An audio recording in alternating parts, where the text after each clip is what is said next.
하나님은 영이시니 예배하는 자가 영과 진리로 예배할지니라. 아멘.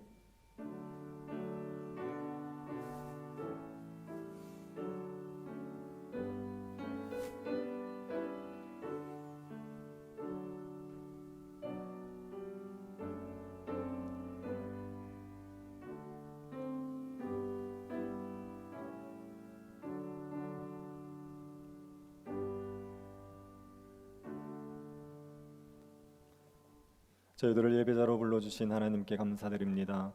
죄와 허물이 많지만 십자가 보혈을 의지하여 예배하는 이곳에 하나님께서 임재하여 주옵소서. 주의 은혜와 권능으로 메마른 땅과 같은 심령이 옥토와 같이 변화되게 하시고 소돔과 고모라 같은 심령이 거룩한 예루살렘 성처럼 변화되게 하여 주옵소서. 말씀 가운데 역사하시는 성령으로 인하여서 기뻐함으로 하나님께 영광을 돌리는 예배가 되게 하여 주옵소서. 걸어가신 예수님 이름으로 기도드립니다. 아멘. 찬송가 36장 찬양하겠습니다.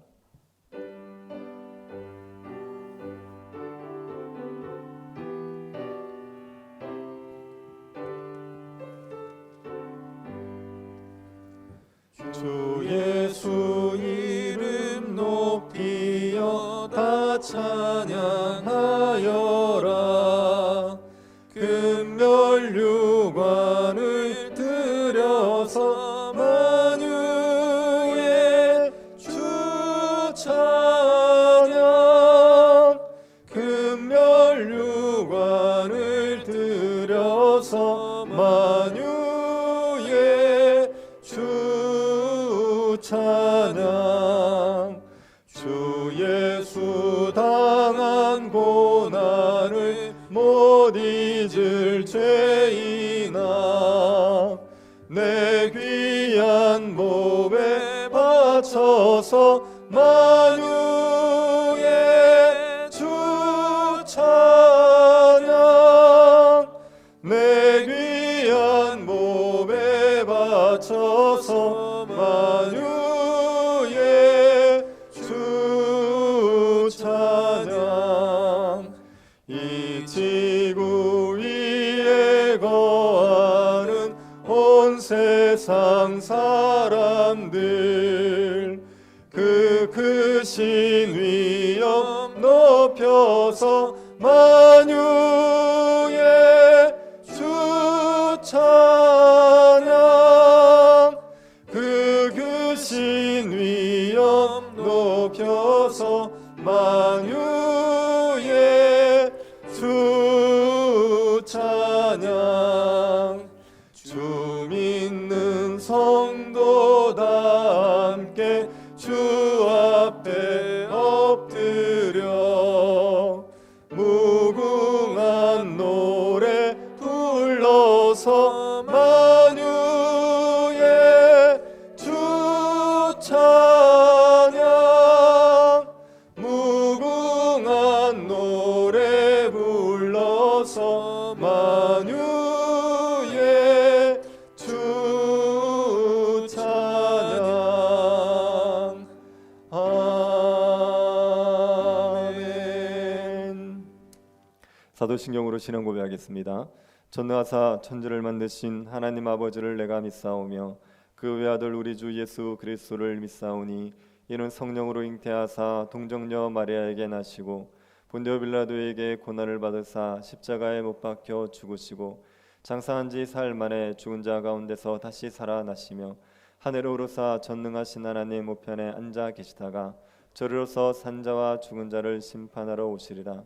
성령을 믿사오며 거룩한 공예와 성도가 서로 교통하는 것과 죄를 사하여 주시는 것과 몸이 다시 사는 것과 영원히 사는 것을 믿사옵나이다. 아멘. 오은열 장로님 기도하시겠습니다. 기도드리겠습니다. 늘 신실하시며 크신 사랑과 은혜로 저희들의 삶을 지켜주시며 인도하여 주시는 하나님 아버지의 사랑과 은혜에 감사와 찬양을 드립니다. 거룩한 주일을 맞이하여 예수 그리스도의 한 지체로 성전에 모여 하나님의 사랑과 은혜를 사모하며 완전하시고 전능하신 하나님 아버지께 경배와 찬양을 드리며 감사와 간구의 기도를 드릴 수 있게 하심을 더욱 감사드립니다. 또 이 시간 우리 목사님이 전하시는 말씀으로 하나님의 사랑과 은혜를 더 알게 인도하여 주시며 더불어 이 시간 우리의 지난 잘못들을 돌아보게 하심을 감사드립니다. 신실하신 하나님 아버지, 신실하신 하나님 아버지께서는 저희들이 수많은 잘못된 행실과 죄 중에 있을 때에도 저희들을 지켜주시며 인내하여 주셨음을 고백하지 아니할 수가 없습니다. 저희들은 참으로 연약하고 무지하고 어리석은 자들입니다. 하나님께서는 우리가 연약하고 경건치 않을 때에, 우리가 아직 죄인이었을 때에 예수 그리스도께서 우리를 위하여 십자가에 죽으셨다는 사실을 참 잊어버리고 내 소견 내 판단대로 죄의 종노릇을 할 때가 참으로 많았습니다. 이제부터는 성령님의 도우심으로 예수 그리스도 안에서 자유와 평강을 누리며 하나님의 자녀로 살아가기를 간절히 원합나이다. 인도하여 주시옵소서. 하나님 아버지, 또 저희 교회를 지켜주시고 또 저희 교회를 통하여 많은 은혜를 내려주심을 감사드립니다. 하나님 아버지, 우리 교회를 위하여 기도드립니다. 주일학교 겨울 수련회를 하고 있습니다. 하나님께서 주관하시어 우리 주일 학생과 교육자와 교사들에게 하나님의 크신 은총을 내려 주시옵소서. 또 우리 주일 학생들에겐 안식은 하나님께서 주신다는 것을 알게 하시며 말씀에 순종하는 삶으로 인도하여 주시옵소서. 그리하여 주 안에서 잘 성장하여 훗날 가정을 지키며 교회와 나라를 지켜나가는 동량으로 성장하게 인도하여 주시길 또한 간절히 기도드립니다. 또 우리 교회를 이끄시는 목사님에겐 늘 영육간에 강건하게 지켜주옵시며 성령 충만하게 하옵시며 명철한 지혜를 주시옵소서. 또 도우시는 부교역자들에게 같은 은혜를 내려주시길 또한 기도드립니다. 하나님 아버지, 또 어려운 환경과 질병으로 고통받는 성도님들에게는 예수님을 바라봄으로 더욱 믿음이 자라날 수 있도록 하여 주옵시고 어려운 시련 잘 이겨내게 인도하여 주시옵소서. 그리고 또 우리 문화의 성도님들은 받은 은사 감사하며 성도님들 간의 섬김으로 우리 교회가 물된 동생 같은 교회로 이루어가도록 인도하여 주시옵소서.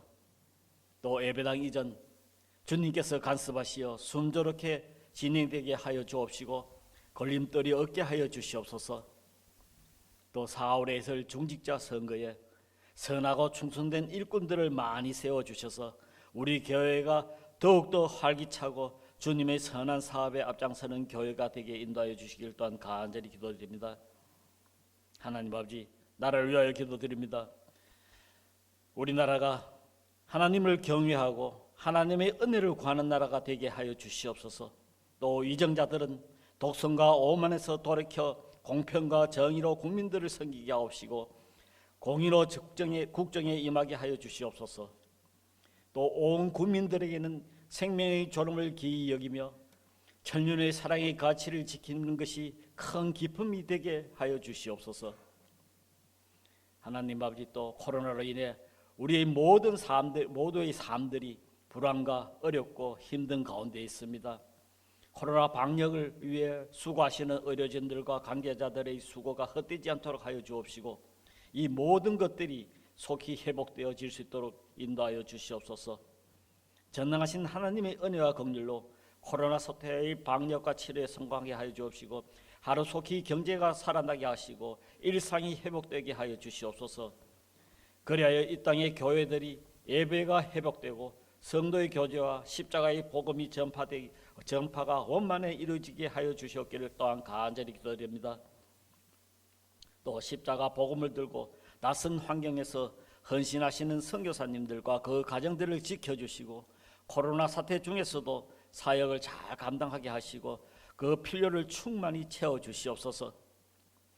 예배를 위하여 헌신하시는 모든 이들의 손길들을 축복하여 주옵시고 부족한 죄가 다 아뢰지 못한 우리 성도님들의 간구 주 안에서 다 들어 응답하여 주실 줄을 믿으며 이 모든 기도는 우리를 죄에서 구원하여 주신 예수 그리스도의 이름으로 기도드리옵나이다. 아멘.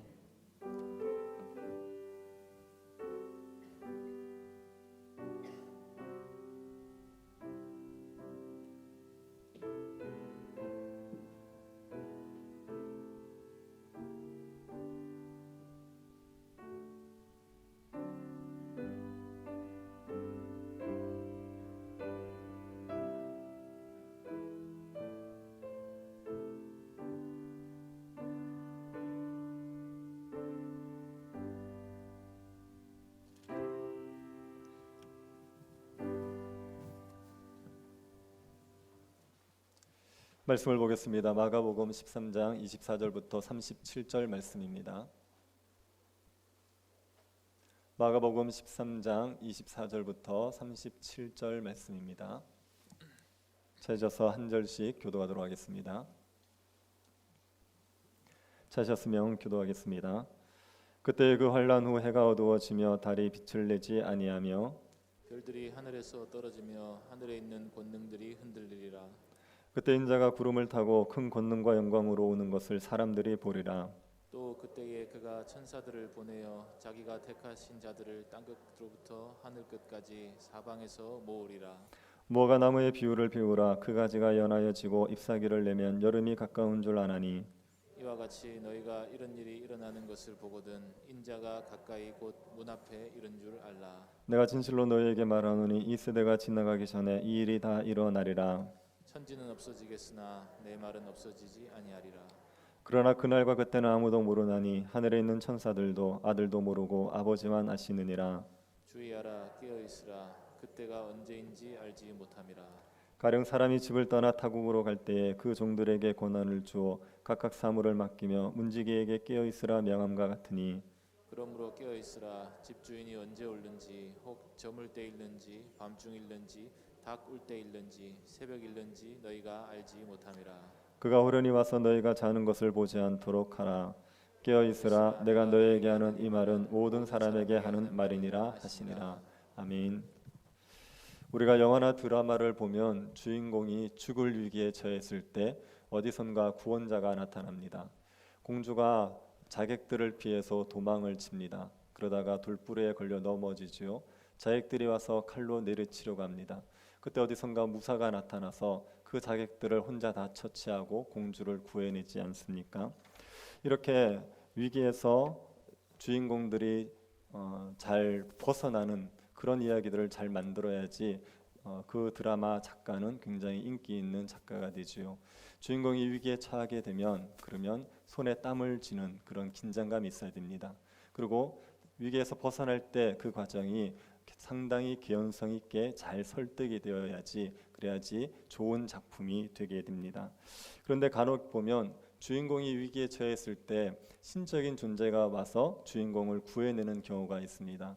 공주가 자객들에게 죽을 위기에 처했는데 산신령이 나타나는 거죠. 그래서 산신령이 자객들을 무찌르고 공주를 구했다. 그렇게 이야기하면 그 작품은 굉장히 질이 떨어지는 작품이 됩니다. 이런 방법을 고대 그리스에서 많이 사용했습니다. 고대 그리스에서는 연극을 할 때 주인공이 위기에 처하면 하늘에서 신이 내려옵니다. 신이 내려와서 주인공을 구해냅니다. 이 방법을 가르쳐서 데우스 엑스 마키나의 방법이라고 말합니다. 데우스 엑스 마키나라는 것이 기계 장치의 신 이런 의미입니다. 연극을 할 때 하늘에서 신이 내려와야 되지 않습니까? 그러면 배우를 기계 장치에 달아서 내리는 거죠. 그래서 신이 기계 장치를 타고 내려온다 그래서 기계 장치의 신 데우스 엑스 마키나 이렇게 얘기합니다. 시나리오를 쓸 때 이런 방법을 쓰면 작품의 질이 떨어지게 됩니다. 고대 그리스는 신에 대한 믿음이 보편적이었으니까 이런 방법들이 자주 많이 사용되었지만 요즘같이 신을 믿지 않는 시대, 초월적인 존재를 인정하지 않는 시대에는 이렇게 작품을 쓰면 질이 떨어지는 작품이 되는 것입니다. 위기에 처한 사람을 구하기 위해서 신이 내려온다. 이 이야기는 영화나 드라마에서도 지금은 인기가 없는 별로 환영받지 못하는 이야기죠. 그런데 현실에서 이런 일이 일어난다고 말하면 사람들이 어떻게 생각하겠습니까? 그 사람은 정신 나간 사람처럼 생각하지 않겠습니까? 하늘에서 신이 내려와서 악인들을 심판하고 의인들을 구원할 거다. 하늘에서 전능하신 신이 와서 악한 세상을 멸하고 새로운 세상을 만들어낼 거다. 그렇게 이야기하면 세상 사람들은 정신분열증 환자나 광신도처럼 생각을 할 것입니다. 지금 같은 과학 시대에는 하늘에서부터 내려오는 신이라는 개념은 이 양복을 입고 갓을 쓰는 것만큼이나 너무 어울리지 않는 그런 이야기입니다. 그런데 기독교인들은 하늘로부터 오는 신에 대한 예수 그리스도에 대한 믿음을 가지고 살아가죠. 재림에 대한 믿음은 기독교 신앙에 있어서 핵심적인 믿음입니다. 예수 그리스도의 재림을 부인하는 사람들은 예수 그리스도의 부활을 인정하지 않는 겁니다. 예수 그리스도의 부활을 인정하지 않으면 재림도 인정할 수 없습니다. 재림을 인정하지 않는 사람들은 예수 그리스도의 부활도 인정하지 않는 사람이죠. 그리고 예수 그리스도의 재림을 인정하지 않는 사람들은 예수님이 하나님 되심도 믿지 않는 겁니다. 예수님이 무리를 걸으셨다, 예수님이 오병이어의 기적을 행하셨다, 이런 이야기들이 다 사실이라고 믿지를 않는 겁니다. 예수 그리스도의 재림을 부인한다 그러면 예수 그리스도에 대한 믿음을 부인하는 거고 기독교인이라고 얘기할 수가 없죠. 신자는 재림에 대한 소망으로 살아갑니다. 이 땅에서 이 믿음을 지켜내기 위해서 고통을 겪으면서도 끝까지 버티는 이유는 재림이 있기 때문이죠. 재림에 대한 소망 때문에 환난 가운데서도 믿음을 지키면서 살아가는 겁니다. 환난이 극심할 때 신자들을 붙들어내는 가장 큰 소망, 가장 큰 힘은 예수 그리스도의 재림입니다.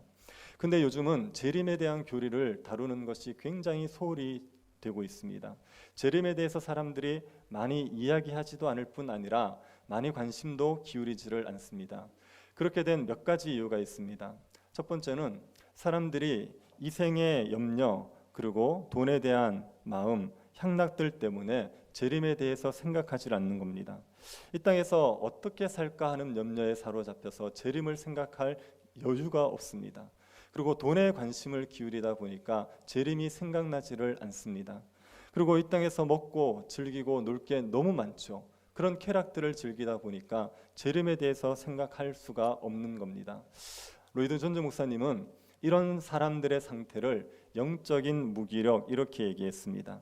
삶과 환경의 희생이 되어서 영적으로 무기력해졌다는 겁니다. 그러니 이 땅의 것들만 생각하지 재림을 생각할 수 없는 그런 무기력한 존재가 되었다고 말하는 겁니다. 이 땅의 염려, 재물, 향락 이런 것들 때문에 우리가 재림을 생각하지를 못합니다. 그리고 재림에 대한 혼란한 가르침 때문에 재림을 생각하기를 꺼려합니다. 재림에 대해서는 논쟁이 굉장히 많습니다. 재림이 있다 없다부터 시작해서 재림의 징조가 뭐냐, 어떤 게 재림의 징조냐, 그리고 재림은 언제 일어나느냐, 재림이 일어났을 때 어떤 일이 나타나느냐, 이런 논쟁들이 굉장히 많습니다. 여기에 있어서 통일된 이야기가 있지 않고 여러 가지 다양한 이야기가 있습니다.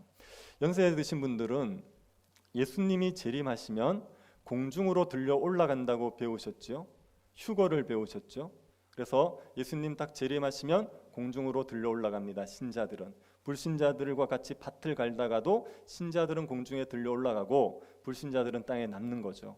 그러고 나면 7년 동안 대환란이 있는 겁니다. 7년 대환란이 있다가 예수님께서 다시 내려오실 때 그때 심판이 있다, 이렇게 배웠을 겁니다. 근데 요즘 공부하신 목사님들은 그렇게 가르치지 않습니다. 예수님이 딱 재림하시게 되면 그러면 신자들이 공중으로 올라가는 건 맞습니다. 근데 공중에서 영접을 하고 바로 내려오고 이 땅에서 바로 최후 심판이 있습니다. 그리고 새하늘과 새 땅이 이루어집니다. 이렇게 가르칩니다. 그래서 배웠던 것과 다른 얘기들이 많고 또 이 목사님은 이렇게 얘기하고 저 목사님은 저렇게 얘기하니까 재림에 대해서 굉장히 혼란스러운 거죠. 그래서 여기에 대해서 따라가기도 어렵고 그래서 생각하려니까 머리도 아프고 그래서 재림은 그냥 막연하게 있을 거다만 생각하는 경우가 있습니다. 그리고 세 번째로 이단들의 문제가 있습니다. 지난 수십 년 동안 한국 교회 안에서 재림에 대해서 가장 많이 얘기한 사람들은 이단들이에요. 이단들이 재림들을 무수히 강조했습니다. 1992년도에 담임 선교회가 재림의 날짜를 못 박았던 거 기억나십니까? 1992년 10월 28일 그날 예수 그리스도가 오신다는 거예요. 그것 때문에 온 나라를 뒤집어 놨습니다. 텔레비전에서 중계를 하고 난리를 치게 만들었습니다. 그렇게 이단들이 재림에 대해서 잘못된 이야기를 하면서 시끄럽게 문제를 일으켰기 때문에 교회를 다니는 사람들이 재림이라는 말 하는 것 자체를 꺼려합니다. 재림을 이야기하면 이단처럼 취급되거든요. 이단 같은 느낌을 줄까 이런 생각이 들어서 재림이라는 이 단어 자체를 입에 올리기를 싫어하게 되지요. 그러면서 재림이 우리에게 소홀한 교리가 되고 말았습니다. 이런 분위기에 휩싸여서 우리가 재림을 잊어버리면 안 되지요. 주님의 다시 오심을 생각하지 않고 세상 일에만 취해서 살아가면 안 됩니다. 주님의 다시 오시는 것 때문에 우리가 믿음을 지키고 있는 겁니다. 예수 그리스도 다시 오시는 것 때문에 환난을 견뎌내고 있는 겁니다. 재림에 대한 소망을 가져야 되고 재림을 생각하셔야 됩니다. 예수님이 우리에게 재림에 대해서 오늘 네 가지 사실을 기억하라고 말씀해 주세요. 재림이 있다는 것을 얘기하시면서 재림에 대해서 알아야 될 네 가지를 우리에게 말씀하셨습니다. 첫 번째는 예수님이 권능과 영광으로 오신다는 겁니다. 26절 한번 보십시오. 그때 인자가 구름을 타고 큰 권능과 영광으로 오는 것을 사람들이 보리라. 예수님이 구름을 타고 오세요. 손오공을 생각하시면 안 됩니다. 그런 개념이 아니라 이거는 권능과 영광으로 오신다는 얘기입니다. 구름 타고 권능과 영광으로 오시지요. 예수님 요한계시록을 보면 예수님이 오실 때 백마를 타고 오십니다. 백마를 타고 오시면서 천사들, 성도들과 함께 오세요. 백마 타고 오신다는 얘기는요, 승리의 왕으로서 오신다는 얘기입니다. 예수님께서 승리의 왕, 만왕의 왕, 만주의 주로서 영광스럽게 임하십니다. 예수님의 초림 때는 아기의 모습으로 오셨어요. 마귀관의 아기의 모습으로 오셨기 때문에 예수님이 오셨다는 것 자체를 사람들이 몰랐습니다. 예수님을 보고도 예수님인지 알아보지를 못했습니다. 그런데 예수님께서 재림하실 때는 큰 권능과 영광으로 오시는 겁니다. 모든 사람들이 다 볼 수 있도록 영광스러운 모습으로 오시게 되어 있습니다. 그래서 예수님이 사람들에게 그리스도가 여기 있다 저기 있다 하는 말을 믿지 말라 그랬어요. 그리스도가 여기 있다 저기 있다 이런 얘기를 하면 그 말에 귀도 기울이지 마라. 왜 그렇습니까? 예수 그리스도가 오실 때는 모든 사람이 알기 때문에 어떤 사람은 아는데 어떤 사람은 모르는 법이 없습니다. 우리나라 사람은 예수님이 오신 줄 알고 미국 사람은 모른다든지, 미국 사람은 아는데 우리나라 사람은 모르는 법이 없습니다. 예수님이 오셨는데 그 사람이 예수님인지 아닌지 논쟁이 되는 법도 없습니다. 저 사람이 진짜 다시 오신 예수님이 맞느냐 이런 논쟁이 일어나면 그 사람은 예수님이 아니죠. 예수님이 오시면 누구든지 다 알 수 있게 되어 있습니다. 그리고 예수님이라는 걸 누구든지 알아볼 수 있게 되어 있습니다. 그래서 지금 예수 그리스도 재림 예수라고 말하는 사람들이 한국에도 40여 명이 있다더군요. 다 가짜입니다. 다 거짓말입니다. 그럴 수가 없습니다. 다시 오시는 예수님은요, 권능과 영광을 타고 오시게 되어 있어요. 모든 사람들이 다 알 수 있게 되어 있습니다. 이때 권능으로 예수 그리스도가 오실 때 하늘의 권능들은 흔들립니다. 24절 25절 보십시오. 그때 그 환란 후 해가 어두워지며 달이 빛을 내지 아니하며 별들이 하늘에서 떨어지며 하늘에 있는 권능들이 흔들리리라.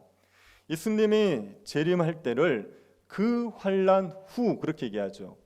여기서 말하는 환란이라는 것은 초림과 재림 사이의 환란입니다. 예수 그리스도 오시기 직전의 어떤 환란이 얘기 아니라 예수님의 초림과 재림 사이에 성도들이 당하는 환란을 그 환란 이렇게 얘기했습니다. 초대교회 성도들이 유대인들에게 환란을 많이 당했죠. 로마 시대에는 로마 황제에게 환란을 당했습니다. 종교개혁 시대에 때는 로마 카톨릭의 환란을 당했죠. 공산정권이 생기고는 공산정권에 의해서 성도들이 환란을 당했습니다. 그 모든 환란을 가리켜서 그 환란 이렇게 얘기합니다. 그 환란 후에 예수 그리스도가 오시는데 그때 무슨 일이 있냐면 하늘의 권능들이 흔들립니다. 해가 그 빛을 해가 어두워지죠. 그리고 달이 빛을 내지 아니합니다. 별들이 하늘에서 떨어지게 됩니다. 하늘에 있는 권능들이 흔들리게 됩니다. 여기서 하늘의 권능들이 흔들린다. 이 얘기는요, 두 가지로 해석이 됩니다. 첫 번째는 우리가 실제로 보고 있는 해와 달과 별, 이 천체가 흔들리는 것으로, 천체의 이상이 생기는 것으로 해석이 됩니다. 요한계시록에 보면 재앙들이 내릴 때 6째 인을 딱 떼고 나면 해가 어두워집니다. 그리고 달이 붉어집니다. 별이 떨어집니다. 그런 일이 일어납니다. 그래서 이 재앙들은 천체가 흔들리는 재앙인데 예수님 오시기 전에 하늘에 있는 천체들이 문제가 생길 것이고 흔들리게 될 거라고 해석이 됩니다. 이것은 노아에게 하셨던 언약이 끝나는 거예요. 노아 언약을 맺을 때 하나님께서 노아에게 하신 약속은 자연 질서를 보존해 주시겠다는 겁니다. 창세기 8장 22절입니다. 땅이 있을 동안에는 심음과 거둠과 추위와 더위와 여름과 겨울과 낮과 밤이 쉬지 아니하리라. 여기 보면은 땅이 있을 동안에 계절의 변화, 낮과 밤의 변화가 쉬지 않을 거다. 이것은 자연 질서를 계속 유지해 주시겠다는 겁니다. 사람들이 악을 행하지만 죄를 짓지만 하나님께서는 긍휼을 베푸셔서 자연 질서를 유지해서 사람들이 살아갈 수 있겠다고 약속하셨습니다. 그런데 그때가 언제까지지요? 땅이 있을 동안입니다. 땅이 있을 동안만 하나님께서 이 자연 질서를 유지하신다는 겁니다. 그래서 여기서 땅이 있을 동안이라는 얘기는 지금의 땅이 있을 동안입니다. 이 현 세대가 있을 동안은 주님께서 자연 질서를 유지하지만 이 현 세대가 끝날 때가 있다는 거죠. 그리고 새로운 시대가 올 때가 있다는 것입니다. 그래서 예수님께서 이 현 세대가 끝났다는 것을 알려주기 위해서 하늘에 있는 천체에 이상이 생기게 하실 수 있어요. 그래서 하늘의 권능들이 흔들린다는 것은 실제로 해와 달과 별에 문제가 생기는 것으로 해석할 수가 있습니다. 그리고 두 번째는 세상에서 권능을 가지고 있는 자들이 권능을 잃어버리게 될 것이라고 해석할 수도 있습니다. 이 25절 하반절에 보시면 하늘의 권능들이 흔들린다 그랬습니다. 하늘에 있는 권능들이 해와 달과 별을 의미하죠. 그런데 이 해와 달과 별이 세상의 권세자들을 의미한다는 겁니다. 해와 달과 별은 영원히 변하지 않을 것처럼 보입니다. 세상의 권세자들도 영원히 변하지 않을 것처럼 보이지요. 그런데 흔들리지 않을 것 같은 그 권세들이 흔들려 버린다고 얘기하는 겁니다. 세상의 권능을 가진 자들이 무너지지요. 그러고 나면 권능을 가지신 예수 그리스도가 오시는 겁니다. 하늘의 권능들, 그 권세자들이 다 무너지고 나면 그러면 참된 권능을 가진 예수 그리스도가 오신다, 이렇게 해석이 가능합니다. 다니엘서 보면 느부갓네살 왕이 꿈을 꿉니다. 그 꿈에 신상이 하나 보입니다. 금과 은과 놋과 쇠로 된, 그런데 뜨인 돌, 산에서 다듬지 않고 떼내온 돌, 그 돌이 그 신상을 다 부숴버린다고요. 그래서 그것은 바벨론 이후에 들어설 제국들이 다 무너지고 하나님의 나라만 영원히 설 거라는 이야기입니다. 하나님께서 예수 그리스도가 오실 때 이 땅의 권능들은 다 무너질 거라는 거예요. 그리고 참 권능을 가지신 하나님께서 하나님의 나라를 영원히 세우실 거다, 이렇게도 해석이 될 수 있습니다. 두 가지 어느 것이나 가능합니다. 그런데 중요한 것은 이 땅의 권능들이 흔들리고 예수 그리스도께서 권능으로 임하신다는 사실이에요. 해와 달과 별처럼 영원히 흔들리지 않던 것들도 흔들리게 될 겁니다. 권세자들, 영원히 흔들리지 않을 그 권세자들도 흔들리게 될 것입니다. 그러고 나면 영원한 권능을 가지신 예수 그리스도가 오시는 거죠. 예수 그리스도가 온 땅의 권세들을 다 흔들어 놓으시고 홀로 임하시게 되는 겁니다. 예수님께서 왜 이렇게 권능과 영광 가운데 오십니까? 27절을 보십시오. 또 그때 그가 천사들을 보내어 자기가 택하신 자들을 땅 끝으로부터 하늘 끝까지 사방에서 모으리라. 예수님이 다시 오시면 택하신 자들을 사방에서 모으십니다. 택하신 자들을 모으시는 이유는요, 구원하시기 위해서, 하나님의 택한 백성들을 구원하시기 위해서 그들을 모으십니다. 예수님이 오실 때 그때가 언제라고 했습니까? 그 환난 후라 그러지 않았습니까? 예수님께서 환난 후에 오시는 거죠. 그래서 그들을 택하신 자들을 구원하시는 겁니다. 예수님은 환난 가운데 있는 자들을 구원하시기 위해서 이 땅에 오시는 겁니다. 신자들이 고통받고 있는데 그들의 고통에서 건져내고 그들의 눈물을 닦아주고 그들을 위로하시기 위해서, 그래서 예수님께서 권능으로 임하시는 거죠. 권능으로 임하셔야지 신자들을 핍박하는 세력들을 심판할 수 있습니다. 그리고 신자들을 건져내실 수 있어요. 그렇기 때문에 예수님이 권능으로 임하시게 되는 겁니다. 예수님은 승천하시고 나서 지금 하늘에서 뭘 하고 계시는 것 같습니까? 예수님이 가만히 놀고 계시는 것 같습니까? 예수님이 승천하신 목적이 무엇이겠습니까? 예수님의 승천의 목적은 우리를 위한 거처를 만들기 위해서요. 요한복음 14장 2, 3절 보십시오. 내가 너희를 위해 거처를 예비하러 가노니 가서 너희를 위해 거처를 예비하면 내가 다시 와서 너희를 내게로 영접하여 나 있는 곳에 너희도 있게 하리라. 예수님이 우리를 위한 거처를 마련하기 위해서 가신 겁니다. 새하늘과 새 땅, 우리가 영원히 살 그 땅을 만들기 위해서 하늘로 올라가셨어요. 그래서 하나님 보좌 우편에서 이 땅을 다스리고 계실 때 예수님의 통치의 목적은 새하늘과 새 땅을 만드는 겁니다. 에베소서를 보면 이것을 하늘과 땅에 있는 모든 것들이 그리스도 안에서 통일되는 거라 그랬어요. 예수 그리스도 안에서 모든 것이 조화를 이루는 그런 세상을 만들기 위해서 지금 하늘에서 통치를 하고 계시는 겁니다. 그리고 그 거처가 다 마련해 되고 나면 예수 그리스도가 오셔서 택하신 자들을 모으시는 거죠. 그리고 그들이 그 새하늘과 새 땅에서 영원히 살 수 있도록 그들을 은혜를 베푸시기 위해서 재림하시게 되는 겁니다. 이 재림의 소망이 성도들이 환난을 버틸 수 있게 할 수 있는 강력한 소망이 됩니다. 이 땅에서 고난을 겪고 이 땅에서 핍박을 당할지라도 그래도 우리가 버틸 수 있는 것은 이 재림에 대한 소망 때문입니다. 우리가 신사참배를 거부했던 분들, 그리고 또 공산정권 하에서 순교하셨던 분들, 그런 이야기들을 듣지 않습니까? 그분들의 일대기를 한번 보십시오. 그분들이 뭘 가지고 버텼는지, 이 재림에 대한 소망 가지고 버틴 겁니다. 다시 주님을 만날 텐데, 다시 주님이 오실 텐데 내가 그때 믿음을 배반하고 주님을 어떻게 보겠냐는 거예요. 그래서 이 재림에 대한 소망 가지고 환난을 버텼습니다.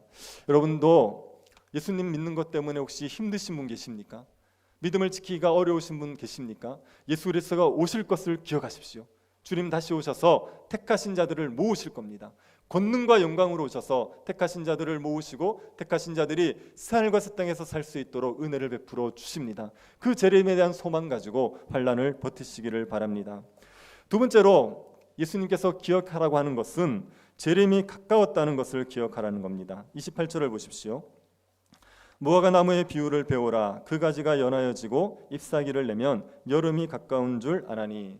예수님께서 무화과 나무를 보고 배우래요. 무화과 나무의 가지가 연하여지고 잎사귀가 나면 그러면 여름이 가까웠다는 징조가 되는 겁니다.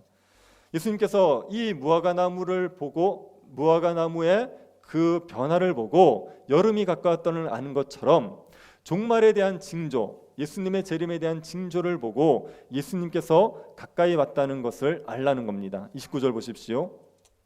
이와 같이 너희가 이런 일이 일어나는 것을 보거든 인자가 가까이 곧 문 앞에 이른 줄을 알라. 여기에서 이런 일은 재림의 징조, 예수님께서 말씀하셨던 재림의 징조를 말합니다. 우리가 지지난주에 살펴봤죠. 재림의 징조가 세 가지입니다. 첫 번째는 세상이 고통을 겪습니다. 전쟁, 지진, 기근 이런 것으로 인해서 세상이 고통을 겪습니다. 두 번째는 신자들이 고통을 겪어요. 미혹하는 자들 그리고 핍박하는 자들로 말미암아 신자들이 고통을 겪습니다. 가족들에게조차 버림받는 고통을 겪습니다. 세 번째는 복음이 전파되는 거예요. 요 세 가지가 재림의 징조입니다. 핍박 가운데도 복음이 전파되는 이게 재림의 징조입니다. 이런 재림의 징조들이 이루어지는 것을 보면 그러면 예수님께서 가까이 왔다는 것을 알라는 겁니다. 지금 문 앞에 계신다는 것을 알라고 말하고 있습니다. 예수님의 이 재림의 징조들은요, 예수님 살아계시는 시대, 그 시대 사람들이 이미 다 볼 거라고 얘기했습니다. 30절 한번 보십시오. 내가 진실로 너에게 말하노니 이 세대가 지나가기 전에 이 일이 다 일어나리라. 예수님께서 이 세대가 지나가기 전에라고 얘기했죠. 여기 이 세대는요, 예수님과 같이 살고 있는 동시대의 사람들을 말합니다. 그 동시대의 사람들이 예수님께서 말한 징조들을 다 볼 거라는 겁니다. 재림의 징조를 몇 가지라고 제가 말씀드렸죠? 세 가지. 첫 번째가 세상이 고통을 당한다. 두 번째가 신자가 고통을 당한다. 세 번째가 복음이 전파된다. 요 세 가지를요, 예수님 동시대 사람들이 다 경험했어요. 다 봤습니다. 뭐 그때 전쟁, 기근, 지진 다 했었고요. 그리고 신자들이 박해를 당했습니다. 무지하게 박해를 당했죠. 거기다가 그 가운데도 복음이 전파되는 것을 봤어요. 그리고 또 이들이 봤던 징조가 뭐냐면 예루살렘의 멸망입니다. 예루살렘이 멸망하는 그것도 재림의 징조였거든요. 근데 예수님의 동시대 사람들, 그 예수님의 제자들 중에도 예루살렘 멸망을 본 사람이 있고 예수님의 동시대 사람들은 예루살렘의 멸망을 봤습니다. 그래서 이들이 살아있는 동안 예수님의 재림의 징조가 다 이루어진 거예요. 그러면 무엇을 알아야 됩니까? 주님이 문 밖에 계시다는 걸 알아야 돼요. 주님이 곧 가까이 오신다는 것을 알라고 이야기하고 있는 겁니다. 예수님의 동시대 사람들이 재림의 징조를 다 봤으니까 우리는 어떻겠습니까? 우리 시대도 이미 재림의 징조가 다 이루어진 겁니다. 우리가 지금 전쟁과 기근과 이 지진을 얼마나 많이 보고 있습니까? 그리고 신자들이 박해를 당하는 일도 또 얼마나 많이 봤습니까? 그 가운데서도 복음이 전파되고 있지 않습니까? 예수 그리스도의 십자가 복음이 땅끝까지 전하여지는 것을 보고 있지 않습니까? 우리가 재림의 징조가 이루어지는 걸 다 보고 있죠. 그러면 우리가 뭘 깨달아야 되냐면 예수 그리스도가 가까이 있다는 걸 깨달아야 됩니다. 지금 문 앞에 계신다는, 문 앞에 계셔서 곧 문을 열고 들어올 정도로 예수 그리스도가 가까이 계신다는 것을 기억해야 됩니다. 재림이 멀지 않았다는 것을 기억하십시오. 주님의 재림이 곧 이루어지게 됩니다. 그런데 아직도 재림이 이루어지지 않은 것 때문에 시비 거는 사람이 있어요. 예수님의 당시의 사람들이 재림을 기다렸는데 그때부터 지금 거의 2000년이 지났다. 그런데도 아직까지 재림이 이루어지지 않았지 않느냐. 여기에 대해서 시비 거는 사람들이 있습니다. 여기에 대해서 베드로가 이렇게 얘기했습니다.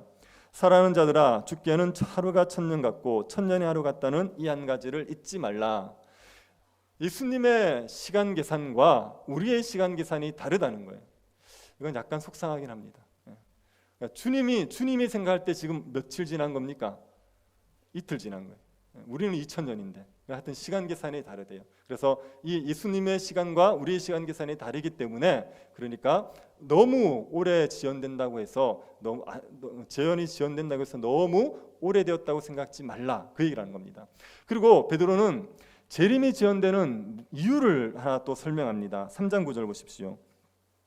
주의 약속은 어떤 이들이 더디다고 생각하는 것 같이 더딘 것이 아니라 오직 주께서는 너희를 대하여 오래 참으사 아무도 멸망하지 아니하고 다 회개하기에 이르기를 원하느니라. 예수님은 사람들이 회개하기를 기다리시는 겁니다. 사람들이 한 명도 멸망받지 않고 모두가 회개하기를 바라는 마음에 재림이 지연되고 있다고 얘기하는 겁니다.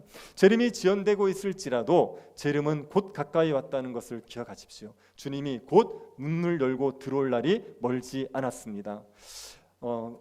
사람이 보통은 미래에 대한 소망이 없으면 낙심을 합니다. 미래가 암담해지면 1년 후, 5년 후, 10년 후를 생각했는데 지금보다 더 낫지 않을 것 같으면 그러면 절망하게 되어 있습니다. 여러분 중에도 미래가 암담하신 분 있습니까? 그 가까운 미래만 보지 마시고 주님이 곧 오실 것을 생각하십시오. 내일이라도 우리가 예배를 마치고 가는 길이라도 주님이 오실 수가 있습니다. 주님은 곧 임하실 정도로 모든 징조가 다 이루어졌습니다. 그러니 그 재림에 대한 소망을 가지시기를 바랍니다. 세 번째로 주님이 재림이 확실하다고 말씀하십니다. 31절 한번 보십시오. 천지는 없어지겠으나 내 말은 없어지지 아니하리라. 세상은 없어질 수 있습니다. 하지만 예수님의 말씀은 없어지지를 않습니다. 세상이 먼저 있었습니까? 예수님의 말씀이 먼저 있었습니까? 예수님이 말씀하시니까 세상이 존재했죠. 그래서 말씀이 세상 이전에 있었습니다. 그래서 세상은 다 무너지지만 그래도 말씀은 남게 되어 있어요. 모든 것들은 다 사라지더라도 예수님의 말씀은 남습니다. 이 말은 예수님이 하신 말씀이 반드시 이루어진다는 거예요. 예수 그리스도의 재림이 반드시 있다는 것을 이야기하고 있습니다. 예수 그리스도의 재림은 미래의 사건이죠. 아직 오지 않은 사건입니다. 그럼에도 불구하고 우리가 예수 그리스도의 재림이 있다는 걸 확실하게 알 수 있는 이유가 무엇입니까? 예수님께서 말씀하신 징조들이 다 이루어졌거든요. 예수님이 하신 말씀 중에 안 이루어진 게 뭐가 있습니까? 재림의 징조 중에 안 이루어진 게 어떤 게 있습니까? 다 이루어졌지 않습니까? 전쟁이 있을 거라고 얘기했고 지진과 기근이 있을 거라고 얘기했는데 실제로 지금 일어나고 있지 않습니까? 성도들이 핍박을 당한다고 얘기했는데 그 핍박을 다 받고 있지 않습니까? 그리고 복음이 전파된다고 했는데 그 복음이 전파되고 있지 않습니까? 예수님 하신 말씀 그대로 되었다고요. 예루살렘이 멸망한다고 얘기하셨어요. 그때 예루살렘은요 너무 멀쩡했습니다. 절대로 무너지지 않을 것처럼 그 어마한 돌들이 버티고 있는 견고한 성전이었단 말이에요. 그런데 그 예루살렘 성이 멀쩡할 때 무너진다고 얘기하셨어요. 근데 그 예수님의 말씀대로 무너지지 않습니까? 예루살렘에 엄청난 환란이 있을 거라고 얘기했는데 그대로 되었단 말입니다. 그러니 예수님이 하신 말씀이 다 이루어졌다는 것을 보면 예수님께서 하셨던 재림에 대한 약속도 이루어질 걸 믿을 수가 있지요. 제가 예수님께서 말씀하신 그 재림의 징조 중에 약간 시비를 걸고 싶은 건 두 가지였어요.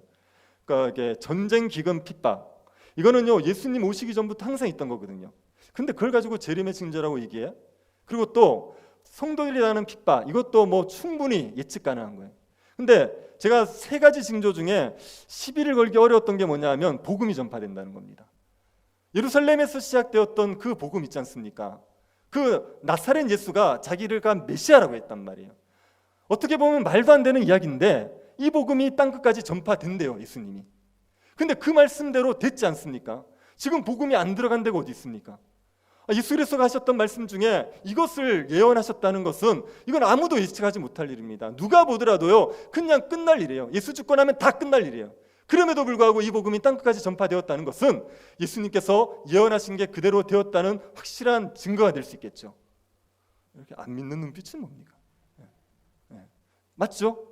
예수님이 하신 말씀대로 됐잖아요. 그러면 예수님의 재림도 말씀대로 되는 겁니다. 과거에 예수님의 말씀이 이루어졌던 것들을 보면 예수님이 하신 미래의 말씀도 이루어진 걸 알 수 있죠. 여러분이 창세기부터 성경을 한번 보시지 않습니까? 창세기부터 하나님께서 세상을 운행해 가시는 방식은, 이끌어 가시는 방식은 약속을 주시고 이끌어 가시는 방식이에요. 약속을 딱 주시고 그 약속을 이루어 가시면서 하나님의 역사를 진행해 가십니다. 하나님께서 사람들에게 하셨던 약속 중에 안 이루어진 게 뭐가 있습니까? 하나님께서 아담에게 하셨던 약속, 하나님이 노아에게 하셨던 약속, 아브라함에게 하셨던 약속 중에, 다윗에게 하셨던 약속 중에 안 이루어진 게 뭐가 있습니까? 하나님이 그 약속들을 다 이루어 가셨지 않습니까? 예수 그리스도의 재림이 우리에게 마지막 남아있는 약속이란 말이에요. 그러면 그 약속도 하나님께서 이루실 줄을 믿을 수 있죠. 과거에 이루셨던 그 일들을 보면, 그 일을 신실하게 이루신 하나님을 보면, 그러면 이 미래의 일도 얼마든지 이루어 가실 걸 믿을 수가 있는 겁니다. 그러니 천지는 없어지지만 예수님의 말씀은 영원히 남습니다. 이 말씀대로 된다는 걸 믿으시기를 바랍니다. 그리고 마지막으로 예수님이 오시긴 오시지만 언제 오실지를 모른다는 겁니다. 32절 33절로 한번 보십시오. 그러나 그날과 그때는 아무도 모르나니 하늘에 있는 천사들도 아들도 모르고 아버지만 아시느니라. 주의하라 깨어있으라. 그때가 언제인지 알지 못함이라. 예수님의 재림은 아무도 모릅니다. 재림의 날은 하늘에 있는 천사도 모르고 예수님도 모르고 하나님만 아시죠. 예수님도 재림의 날을 몰라요. 이건 약간 이해가 안 되지 않습니까? 예수님이 존재하신 분인데 그런데 예수님이 재림의 날을 모른다. 근데 이 표현은 재림이라는 것이 절대적으로 하나님의 주권에 있다는 걸 강조하기 위한 거예요. 재림의 때를 정하시는 분은 하나님밖에 없습니다. 성부 하나님밖에 없습니다. 그걸 강조하기 위해서 천사도 모르고 예수님도 모른다고 얘기했습니다. 그래서 재림의 때를 안다고 얘기하는 사람들은 정말 교만하고 무지한 사람들입니다. 아니 예수님도 재림의 때를 모른다고 얘기했는데 사람이 재림의 때를 안대요. 사람의 재림의 때를 안다고 그렇게 떠벌리고 다니면요, 이건 정말 교만하고 어리석은 거지요. 재림을 못 박는 건 다 가짜입니다. 그 1992년도에 담임 선교회가 난리를 칠 때 아무도 재림의 때를 모른다고 목사님들이 얘기를 정말 열심히 했거든요. 그런데도 이걸 안 믿는 거예요. 이게 뭐 이렇게 성경 구절 중에 예수님 오실 때 도적같이 오시지 않는다는 구절이 있어요. 그 구절은 성도들은 재림을 있다는 걸 알죠. 그러면 예수님이 오시면요, 오실 분이 오셨다라고 생각할 거 아닙니까? 도적은요 언제 올지 모른단 말이에요. 근데 오면은 깜짝 놀라는 거 아닙니까? 그런데 도적이 오는지 알고 있었으면 놀랍니까? 아니란 말이에요. 성도들은 재림이 있다는 걸 알기 때문에 예수님이 오셔도 도적같이 예수님을 맞는 게 아니에요. 그런 측면에서 도적같이 오시지 않는다고 얘기했어요. 그런데 그걸 가지고 예수님은 도적같이 오시는 게 아니고 성도들에게 알려주신다. 그러니까 재림의 때가 이때라고 얘기하는데 거기에 넘어가더라고요. 그러지 마십시오. 아무도 모른다고 예수님이 명확하게 했습니다. 재림의 때를 못 박으면 언제 재림이 있을 거다, 어느 때쯤 있을 거다 이렇게 못 박으면 다 가짜입니다. 속지 마시기 바랍니다. 주님이 오실 때는 언제인지를 모릅니다. 예수님은 권능과 영광으로 오세요. 자, 네 가지입니다. 첫 번째, 예수님은 권능과 영광으로 오십니다. 두 번째, 예수님은 오실 때가 가까웠습니다. 이미 오실 때가 가까웠습니다. 그리고 세 번째, 예수님이 반드시 오십니다. 네 번째, 예수님이 오시는 때는 아무도 모릅니다. 이것을 기억해야 됩니다. 그러면 우리가 어떻게 살아야겠습니까? 예수님은 타국에 간 주인을 기다리는 종처럼 살라고 하시는 거예요. 한 사람이 집을 떠나 타국을 합니다. 그러면서 종에게 권한을 주고 각각의 임무를 맡겼습니다. 예를 들어 어떤 종은 밭을 돌보게 했고, 어떤 종은 가축을 돌보게 했고, 어떤 종은 집안을 돌보게 했겠지요. 그렇게 권한과 임무를 맡겨갔습니다. 그런데 이 주인이 언제 돌아오는지를 모르는 거예요. 그러면 종들이 어떻게 해야 되겠습니까? 주인이 언제 올지 모르니까 깨어 있어야겠죠. 주인이 저녁에 올지 한밤중에 올지 새벽에 올지 모르니까 언제 주인이 오더라도 맞을 준비를 하고 살아야 되지 않겠습니까? 주인을 맞을 준비를 한다는 건 어떻게 사는 겁니까? 깨어 있다는 건 어떻게 사는 겁니까? 주인이 왔을 때 맡겨진 일을 잘하고 있으면 되는 거예요. 밭을 관리하고 있는 종이 있다고 합시다. 주인이 왔을 때 밭을 봤더니 가라지가 없고 밭이 너무 잘 관리되어 있습니다. 언제 주인이 오더라도 봤을 때, 그러면 그 종은 깨어 있는 거죠. 집을 관리하는 종이 있다고 합시다. 주인이 왔는데 지저분하지 않은 겁니다. 뭐 부서진 데가 없는 거예요. 집이 깔끔하게 잘 관리되고 있습니다. 그러면 그 종이 깨어 있는 겁니다. 가축을 돌보는 종이 있으면 가축들이 살찌고 가축들이 아주 이렇게 윤기 흐르게 그렇게 잘 관리해 두는 거죠. 주인이 와서 봤을 때 부끄럽지 않도록, 그게 깨어서 살아가는 겁니다. 이렇게 깨어 있어서 언제든지 주인이 오더라도 만났을 때 부끄럽지 않게 그렇게 살아라고 얘기하죠. 예수님을 기다리는 사람이 그렇게 살라는 겁니다. 주님 언제 오셔도 부끄럽지 않게, 언제 오셔도 주님 만났을 때 우리가 당당하게 만날 수 있도록 그렇게 우리에게 맡겨진 일을 잘 감당하면서 살라고 말하는 겁니다. 주님이 언제 오실지 모른다는 표현으로 이렇게 얘기했어요. 저물 때 올지, 밤중에 올지, 다굴 때 올지, 새벽에 올지 모른다. 주인이 한밤중에도 올 수 있다 그러죠. 보통 고대에는 밤에는 여행을 안 해요. 지금도 밤에 여행 잘 안 하지 않습니까? 근데 고대에는 불도 없으니까 밤에는 거의 절대 여행을 하지 않습니다. 그런데 그 밤중에도 주인이 올 수 있다 그랬습니다. 전혀 올 시간이 아닐 것 같을 때 그때에도 얼마든지 주인이 올 수 있다 그랬어요. 예수님이요, 전혀 재림하지 않을 것 같은 그런 때에도 얼마든지 오실 수 있어요. 그걸 기억하고 깨어 있어야 되는 겁니다. 우리가 주님을 언제든지 만날 수 있도록 깨어 있어야 됩니다. 주님이 우리에게 맡기신 일을 충성되게 감당하고 있어야 됩니다. 주님 우리에게 무엇을 맡기셨습니까? 우리에게 하라고 맡겨주신 사명이 무엇입니까? 복음을 전하는 게 우리에게 맡겨주신 사명입니다. 주님 우리에게 마지막으로 승천하시면서 주셨던 명령이 땅끝까지 복음을 전파하라는 겁니다. 그래서 복음을 전파하고 살면 우리는 깨어 있는 겁니다. 복음을 전하기 위해서 우리가 직장 생활을 하는 겁니다. 복음을 전하기 위해서 가정을 돌보는 겁니다. 복음을 전하기 위해서 우리에게 있는 삶의 자리에서 충성스럽게 살아가는 겁니다. 그러면 우리는 깨어있는 삶을 살아가는 거죠. 복음이 아닌 돈을 위하여, 세상의 명예를 위해서, 자기 자신의 욕심을 위해서 살아가면 그건 잠자고 있는 거예요. 주님의 오심을 생각지 아니하고 그래서 잠들어 있는 겁니다. 그렇게 살지 않고 복음을 위해서 충성스럽게 살아가는 게 우리가 깨어서 살아가는 겁니다. 어떤 선교사님이 아들 4명을 키우셨습니다. 그런데 이 4명의 아들이 모두 선교사가 되었어요. 그리고 이제 아들이 선교지를 하는 선교지를 방문했는데 본인도 선교사지만 아들이 선교지에서 너무 고생하는 게 마음이 아픈 거예요. 그래서 이제 아들을 두고 선교지를 떠나올 때 아들에게 글 하나를 남겼습니다. 이렇게 남겼습니다. 아들아, 땅끝에서 죽어서 하늘 한복판에서 만나자. 그렇게 얘기하고 이렇게 아들을 위로하고 본인도 위로를 받았죠. 땅끝에서 죽어서 하늘 한복판에서 만나겠다는 마음, 그렇게 살아가면요, 그게 깨어 있는 겁니다. 그게 주님을 맞을 준비하고 살아가는 겁니다. 우리가 복음을 전한다고 해서 다 목회자가 되어야 되고 선교사가 되어야 되는 것 아닙니다. 그렇지 않습니다. 우리가 복음을 위해서 그 일을 하면 그게 주님을 맞을 준비하는 거예요. 회사 일을 할 때 복음을 위해서 회사 일을 해보십시오. 복음을 위해서 회사 일을 하는 사람이 회사 일을 대충 할 수 있습니까? 회사 일을 대충 하고 교회 다닌다고 얘기하면 얼마나 욕을 먹습니까? 그러니 복음을 위해서 충성되게 회사 일을 하는 겁니다. 교회가 복음을 전하는 일에 성도들이 함께 동참하는 것, 그게 복음을 위해서 살아가는 겁니다. 함께 예배를 드리고 선교에 함께 동참하고 선교사님들을 위해서 기도하고 선교사님들을 후원하는 일을 하면서 살아가면 됩니다. 하나님이 여러분에게 복음을 전할 마음을 주시면 그 이웃들에게 복음을 전하는 일을 하시면 됩니다. 그렇게 살아가시면 여러분이 복음을 위해서 살아가시는 거고 주님을 맞을 준비를 하는 것입니다. 우리가 복음을 위해서 살아가면 반드시 환난이 있습니다. 복음을 위해서 살지 않는 사람은 사탄이 건드리잖아요. 복음을 위해서 살지 않는데 건드려 놓으면 괜히 기도하거든요. 괜히 열심을 내거든요. 그래서 냅둔단 말이에요. 근데 복음을 위해서 살아가면 사탄이 반드시 핍박을 하게 되어 있습니다. 핍박을 받는 상황들 속에서도 주님의 오심을 생각하고 핍박을 참지 않습니까? 그러면 재림의 소망은 더 커지게 되어 있어요.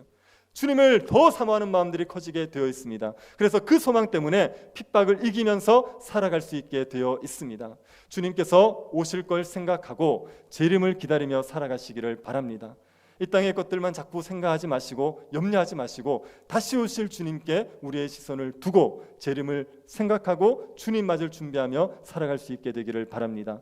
언제 주님이 오시더라도 부끄럽지 않을 수 있도록 그렇게 깨어있는 성도들 될 수 있기를 간절히 바랍니다. 이 땅이 전부인 줄 알고 살아가는 우리들에게 예수 그리스도의 재림이 있음을 알고 재림을 소망하며 살아가게 하심을 감사드립니다. 이미 문 밖에 계신 주님을 맞을 준비하게 하여 주옵소서. 언제 주님이 오시더라도 기쁨으로 맞을 수 있도록 깨어있는 성도들이 되게 하여 주옵소서. 환난과 핍박이 있더라도 복음을 위해서 살아감으로 주님의 오심을 간절히 소망하는 주의 백성들 되게 하옵소서. 걸어가신 예수님 이름으로 기도드립니다. 아멘. 찬송가 180장 부르시면서 봉헌하도록 하겠습니다.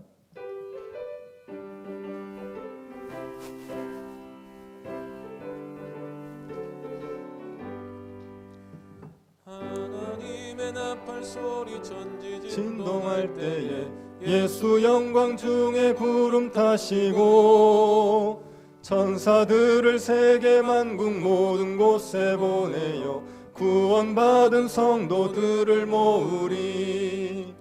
나팔 불 때 나의 이름 나팔 불 때 나의 이름 나팔 불 때 나의 이름 부를 때에 잔치 참여하겠네. 무덤 속에 잠자던 자 그때 다시 일어나 영화로운 부활 승리 얻으리. 주가 택한 모든 성도 구름 타고 올라가 공중에서 주의 얼굴 배우리. 나팔 불 때 나의 이름 나팔 불 때 나의 이름 나팔 불 때 나의 이름 부를 때에 잔치 참여하겠네. 주님 다시 오실 날을 우리 알 수 없으니 항상 기도하고 깨어 있어서 기쁨으로 보좌 앞에 우리 나가서도록 그때까지 참고 기다리겠네. 나팔 불 때 나의 이름 나팔 불 때 나의 이름 나팔 불 때 나의 이름 부를 때에 잔치 참여하겠네. 우리가 구하지 않아도 쓸 것을 아시고 채워주신 하나님께 감사드립니다. 하나님 앞에 마음을 드린 손길을 기억하시고 복을 더하여 주옵소서. 주님의 몸된 교회를 사랑함으로 섬기는 손길들에게 평강과 기쁨을 충만케 하옵소서. 복음을 위해서 수고하는 손길을 기억하시고 피로를 더하여 주시고 모든 것들을 풍족히 채워 주옵소서. 주일학교 겨울 사역들을 위해서 수고하는 모든 교사들에게 영육간의 강건함을 허락하옵소서. 병중에 있는 성도들을 치유하여 주시고 물질로 고통받는 성도들에게 피로를 더하여 주옵소서. 모든 성도들의 가정과 직장이 은혜 안에 평안할 수 있게 하여 주옵소서. 걸어가신 예수님 이름으로 기도드립니다. 아멘. 장로님 나오셔서 강구하시겠습니다. 교회 소식 알려드리겠습니다. 새로 오신 분이나 여행 중에 오신 분들을 환영합니다. 새 가족 등록을 하실 분은 교역자에게 말씀해 주시길 바랍니다. 예배와 모임 2부 예배 후에 정기당회가 있습니다. 주일학교 겨울 사역이 다음 주까지 있습니다. 3월 달은 1부에 1사교구, 2부는 2,3교구에 참석해 주시길 바랍니다.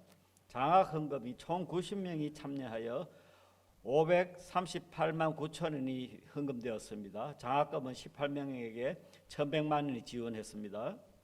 학습 세례자 신청이 있습니다. 봄 성례식은 3월 28일 3월 셋째 주입니다. 학습, 입교, 세례, 유아 세례를 받으실 분은 교역자에게 신청하시고 아래의 교육 일정에 따라 문답 교육을 받으시길 바랍니다. 교육 기간은 3월 7일, 14일, 20일입니다. 교육 장소와 문답 당에는 주보를 참조해 주시길 바랍니다. 요람 수령을 알려드리겠습니다. 건찰들은 구역원들의 요람을 수령해서 구역원들에게 나눠주시길 바랍니다. 요람은 가정당 한 분만 배부됩니다. 예배에 오실 때에 교인증을 지참하셔서 3층 로비에서 출석 체크를 해주시길 바랍니다. 없으신 분은 재발급을 받아주시길 바랍니다. 다 기도 순서는 주보를 참조해 주시길 바랍니다. 다 같이 일어나셔서 주기도문송 찬송하고 축도로 예배를 마치겠습니다.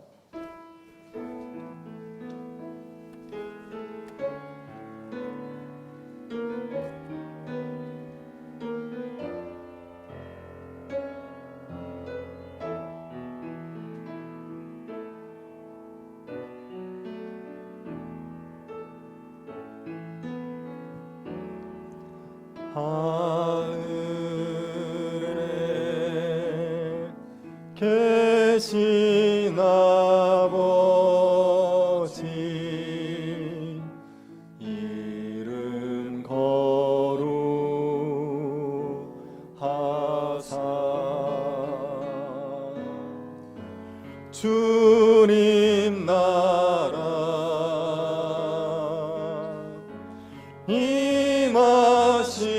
임하시고 뜻이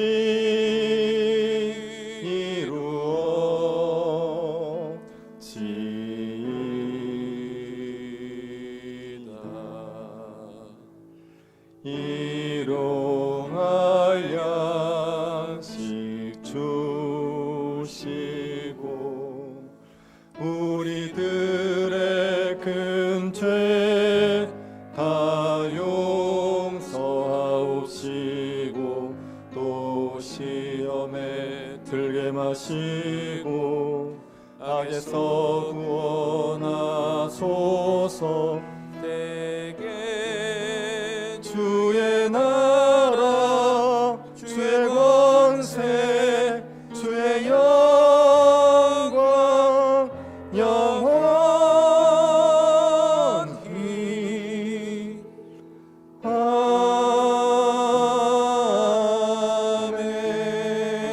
아멘. 지금은 우리 주 예수 그리스도의 은혜와 하나님의 사랑과 성령의 교통 이루하심이 사랑하는 주의 백성들의 머리 위에 지금으로부터 영원토록 함께 있을지어다. 아멘.